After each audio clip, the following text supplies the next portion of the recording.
Podcast C2, català.cat, episodi 50è, el podcast que t'ajuda a provar el C2 i a comunicar-te en català correcte.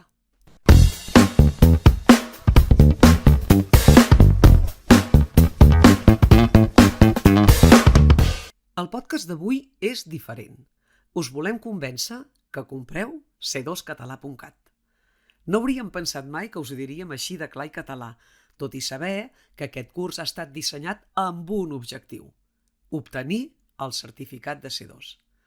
Ens han animat a convèncer-vos els bons resultats obtinguts pels nostres alumnes i els comentaris positius que han fet sobre el curs. Podeu llegir-los al nostre perfil d'Instagram. Ara us explicarem per què creiem que aquest curs us pot anar a mida. Estem cansats de sentir comentaris de persones que han fet cursos de més de 30 hores i en acabar-los no tenen clar ni què han de fer el dia de l'examen ni com. Com pot ser? Doncs hi pot haver diverses raons, però una pot ser que s'hagi dedicat molt temps, potser massa temps, a explicar conceptes que no es corresponen amb el nivell de C2. Per exemple, de vegades s'hi treballa tota l'ortografia, o pràcticament.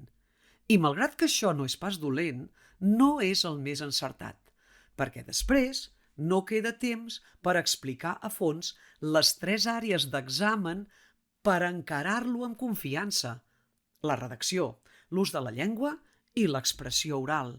Aquests són els 3 pilars de l'examen i, si no queden perfectament clars, l'alumne es presentarà a l'examen amb dubtes, sense confiança, perquè no controlarà del tot què ha de fer i com.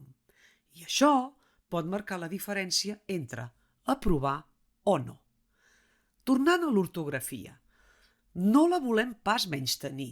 Ans al contrari, és un apartat de la llengua imprescindible de dominar per aprovar el C2. Però, si em permeteu, qui es presenta a C2 ja l'hauria de controlar. Si més no la bàsica, la que s'estudia des de primària. Vol dir això que nosaltres no tractem gens l'ortografia? No, en absolut, ja que hi ha vídeos en què tractem temes d'ortografia al curs, però només aquells que hem valorat després d'avaluar molts i molts exàmens i que hem coincidit que són els que calen, perquè són els que els alumnes desconeixen i fallen sovint. Perquè m'entengueu, us en posem exemples. No dediquem vídeos i vídeos a tractar la vocal neutra, explicant que dona acaba en A perquè és una paraula femenina i home en E perquè és masculina, tampoc que mare és una excepció, ja que tot i ser femenina acaba en E. No, no ho expliquem perquè considerem que no cal, ja que pràcticament tothom ho escriuria bé. I justament per això no ho inclouran mai en els exercicis de l'examen de C2. Per tant, no cal. En canvi, i seguint encara amb la vocal neutra, sí que tractem que cal anar alerta amb el verb treure i d'altres verbs. Cal anar alerta amb el verb treure perquè si bé diem i escrivim jo trec amb E, al futur traurem l'hem d'escriure amb A. La primera vocal s'escriu amb A. I aquí sí que ens hi entretenim, expliquem per què i quan passa això i proposem activitats de comprovació i consolidació a l'alumne.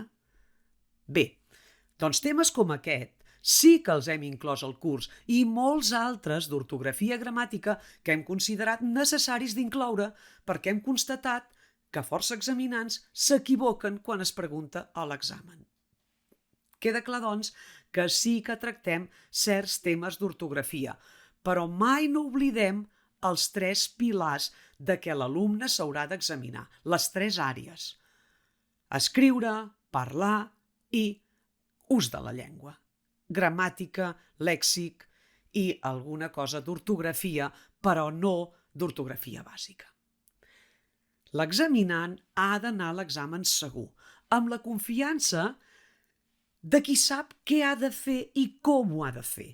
Ha d'anar a l'examen sabent què s'espera que faci i sabent també què i com l'avaluaran. Per aquesta raó, a part de tractar les 3 àrees de l'examen, compartim amb els alumnes els criteris d'avaluació que nosaltres utilitzem quan avaluem C2. Per tot això que us expliquem, i més, afirmem que és un curs específic de C2, un curs que ha estat dissenyat per un equip d'examinadors que any rere any verifiquem com els examinants cometen els mateixos errors en les diverses àrees d'examen. De fet, aquest va ser el motiu que ens va impulsar a fer un curs diferenciat, un curs específic, un curs per encarar l'examen amb seguretat i eficàcia. No és un curs convencional, és un curs fet a mida per aprovar el C2. Us fem 5 cèntims del contingut, tot i que us recomanem que entreu a www.c2català.cat i en vegeu en detall totes les parts i els temes que conté el curs. Tenim 5 mòduls. Tenim un mòdul 0 amb recursos i consells generals, on, per exemple, comparem l'examen de CIFALC amb el de Direcció General de Política Lingüística. I també hi ha recursos lingüístics, webs amb recursos lingüístics com majúscules, minúscules, etc. Un mòdul 1 que està dedicat a la primera àrea de l'examen, l'expressió escrita. I aquí què tractem? Doncs hi tractem l'adequació, la construcció del discurs, la riquesa lingüística, l'aplicació de la norma, i ara estem ampliant aquest apartat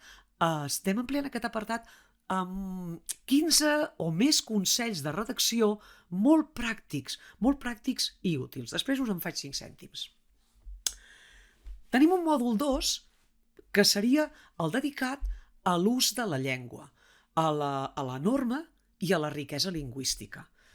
Aquí tractem temes com el complement directe, el complement indirecte, la pronominalització, els pronoms en i, la diferència entre què amb accent i què sense accent, el per què és un no separat o el per a què, els pronoms relatius, les formes no personals verbals, etc.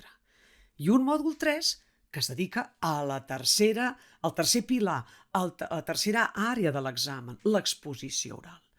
I aquí tornem a tractar l'adequació, la construcció del discurs, la riquesa lingüística i l'aplicació de la norma des de la perspectiva de l'oralitat, i també amb alguns consells més a l'hora de parlar referents a la prosòdia o tot el llenguatge gestual. I finalment hi ha un mòdul 4 en què hi ha activitats de tots els temes tractats en totes les àrees, tant el de l'expressió escrita com el de l'expressió oral, com el mòdul d'ús de la llengua. Però, a més de tot això que us acabo de dir, des que el curs va sortir al mercat, ara farà un any i mig, hem anat ampliant el curs. Per exemple, els alumnes ens van demanar si podíem tractar l'accentuació. Bé, nosaltres d'entrada no l'havíem posada perquè ens semblava que era un tema que ja havien de conèixer, però, com que ens ho van demanar, l'equip de C2 ho va posar sobre la taula i va valorar si pagava la pena d'elaborar aquest tema o no, i el vam elaborar. El vam elaborar i el vam incloure al curs. De fet, vam incloure l'accentuació, l'accent diacrític i també la dièresi. I actualment, com ja us he dit, estem ampliant el curs amb una sèrie de recursos molt senzills i pràctics, amb més de 15 píndoles dedicades totes a donar consells per millorar la redacció. I cada píndola conté el tema que volem tractar, que volem que l'alumne observi, i aquest tema, que té una explicació molt breu, conté exemples i frases per posar-ho en pràctica i, evidentment, també la nostra proposta com a solució a l'exercici que volem que faci l'alumne. Us en diem alguns títols d'aquests consells de redacció que estem introduint. No abusis dels incisos, no amaguis el subjecte, elimina els possessius innecessaris, no escriguis paràgrafs totxo, evita els circumloquis, etc. Creiem que aquests consells són una molt bona eina per avançar, per guanyar confiança i millorar en l'àrea de redacció i treure millor nota. I la part oral, que també la tractem a fons i reconeixem que és una part complicada de tractar, ho fem de manera que l'alumne s'encari amb models d'exposicions orals i les valori amb les mateixes eines amb què ho fem nosaltres, els examinadors. Els llibres de text passen de puntetes sobre l'oralitat i de vegades els cursos també, perquè no hi ha temps perquè l'alumne pugui fer, que tots els alumnes del curs puguin fer exposicions orals. I és una mica com la ventafocs dels cursos de C2, però l'oralitat és important. I nosaltres ho fem a través d'aquest exercici que us dèiem, que és molt innovador i és un exercici pràctic que requereix molt d'esforç d'observació i de dedicació per part de l'alumne, ja que ha d'analitzar les exposicions que els donem com a mostra amb els ulls de l'examinador. I després, quan ja ho ha fet sota el nostre rol, des de la perspectiva de l'examinador, ja ha analitzat i valorat els discursos orals, més ben dit, ha d'observar com ho hauríem avaluat nosaltres i per què. Bé, deixant de banda tot el contingut que us acabo d'explicar, també vull remarcar que és un curs 100% en línia. Això vol dir que es pot fer quan es vulgui, quan es pugui, des d'on es vulgui i les vegades que convingui, i durant un any. Però el fet que sigui en línia no vol dir que no hi hagi ningú darrere. Al contrari, nosaltres sempre hi som i responem tots els dubtes que els alumnes ens plantegen. I ho fem tan de pressa com podem, en un marge de 24-48 hores o, si podem, menys. Però si alguna cosa haguéssim de destacar del curs, allò de què n'estem més satisfets és del resultat que han obtingut els nostres alumnes. El resultat que, de fet, ja esperàvem que fos, perquè la major part dels nostres alumnes han aprovat i ens ho han fet saber i ens han fet arribar la seva opinió sobre el curs, que és bona. I us convidem a llegir les opinions al nostre perfil d'Instagram, com us hem dit abans. I per tot plegat, hem considerat que pagava la pena fer aquest podcast, en què us animem a comprar el nostre curs. I podríem afegir més informació, però creiem que us podeu fer una idea prou clara de com és el curs i com funciona.